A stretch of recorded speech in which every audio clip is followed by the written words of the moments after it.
حضور نے ارشاد فرمایا علی مومنین کا مولا ہے، مومنین کا ولی ہے۔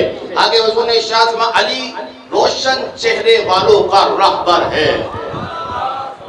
روشن چہرے، کن کے روشن چہرے؟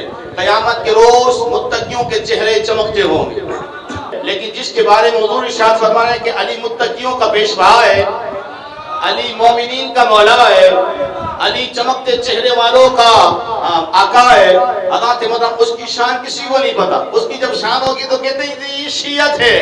میں نے کہا میں آپ کی سوچ پر بھی لعنت بھیجتا ہوں، میں آپ کی جماعت پہ بھی لعنت بھیجتا ہوں۔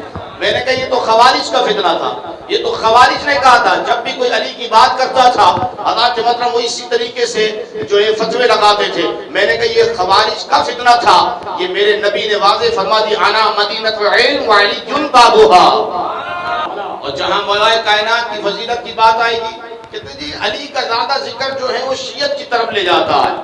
میں نے کہا مولا کائنات اسد اللہ الغالب کی شان یہ حضور نے ارشاد فرمایا علی کا ذکر مومن کرے گا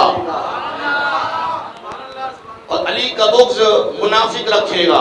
اور بغض کی علامت یہی ہوتی ہے کہ آپ کو کسی کا چہرہ پسند نہ ہونا، تو اگر اس کی کوئی فضیلت بیان کر رہی ہو تو آپ کا چہرہ بگڑ جاتا ہے، کیونکہ آپ کو مزہ نہیں آ رہا، اس کی بات سننے میں آپ کو مزہ نہیں آ رہا کیونکہ آپ کا دل نہیں کر رہا اس کی بات سننا۔